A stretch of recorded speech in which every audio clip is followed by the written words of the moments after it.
Hello प्यारे साथियों, आप सभी को नमस्कार, गुड मॉर्निंग। उम्मीद है आप सभी लोग स्वस्थ होंगे, मस्त होंगे और खुशहाल होंगे। हम लोग पिछले टॉपिक में पढ़े थे पदार्थ की अवस्थाओं के बारे में, जिसमें हम लोग पढ़े थे ठोस, द्रव, गैस, प्लाज्मा और बोस आइंस्टीन कंडेंसेट के बारे में पढ़े थे। चलिए, आज आपका टॉपिक है पदार्थ या फिर द्रव की अवस्था परिवर्तन। पदार्थ या फिर द्रव की अवस्था परिवर्तन के बारे में आज हम पढ़ेंगे। देखिएगा, कोई अगर ठोस पदार्थ है, ठोस अगर सीधे गैस के रूप में बदल रहा है तो इस क्रिया को हम क्या कहते हैं? ऊर्ध्वपातन कहते हैं। अगर कोई गैस ठोस में बदल रहा है तो इसे क्या कहेंगे?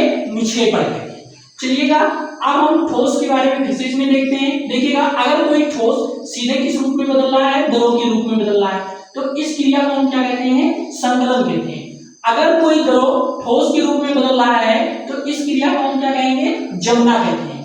अब आइए हम इधर गैस के बारे में देखते हैं। अगर कोई गैस सीधे द्रव के रूप में बदल रहा है तो इस प्रक्रिया को संघनन कहते हैं। अगर कोई द्रव सीधे गैस के रूप में बदल रहा है तो इस प्रक्रिया को हम क्या कहते हैं? वाष्पीकरण कहते हैं। चलिएगा, इसमें हम एक एक करके सबके बारे में जानते हैं क्या होता है। सबसे पहले प्रसार के बारे में जानते हैं। जो कण होते हैं, कणों का जो फैलना होता है, इसे हम क्या कहते हैं? प्रसार कहते हैं।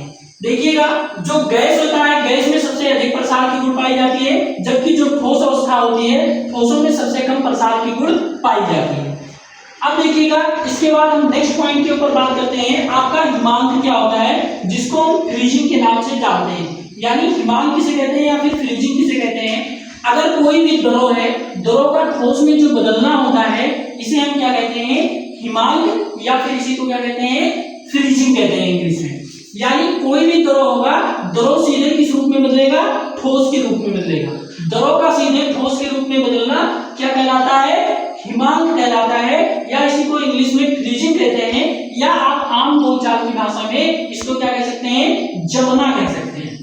जैसे आप लोग एग्जाम्पल में देख सकते हैं कि अगर कोई पानी है, पानी क्या होता है? बर्फ के रूप में क्या होता है? बदलता है। जबकि आपका जो पानी है, पानी एक द्रव अवस्था में है, जबकि बर्फ एक किस अवस्था में है? ठोस अवस्था में है। ठीक, तो आप देखते हैं कि पानी द्रव से किस में बदल रहा है? ठोस में बदल रहा है। तो अगर कोई वस्तु या फिर अगर कोई पदार्थ द्रव से सीधे किस रूप में बदल रहा है? ठोस के रूप में अगर वो बदल रहा है तो उसका क्या कहलाता है? हिमांक कहलाता है। चलिए नेक्स्ट बात करते हैं कि गलनांक क्या होता है।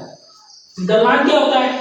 अगर कोई ठोस किस में बदल रहा है? द्रव के रूप में बदल रहा है। अगर कोई ठोस है, वो ठोस से किस रूप में बदलेगा? द्रव के रूप में बदलता है, तो उसका क्या कहलाता है? गलनांक कहलाता है। जैसे बर्फ का पानी बनना, देखते हैं बर्फ किस रूप में होता है? ठोस के रूप में होता है। और बर्फ जैसे ठोस के रूप में होता है, और ठोस से किस रूप में, अगर बर्फ गल के क्या बन जाता है? पानी बन जाता है। तो ठोस से द्रव में बदलना, यानी बर्फ से पानी का बनना क्या कहलाएगा? गलनांक कहलाता है। चलिएगा, इसके बाद हम बात करते हैं वाष्पीकरण के बारे में। वाष्पीकरण क्या होता है? द्रव का गैस में बदलना। अगर कोई द्रव पदार्थ है, वो किस रूप में बदल रहा है?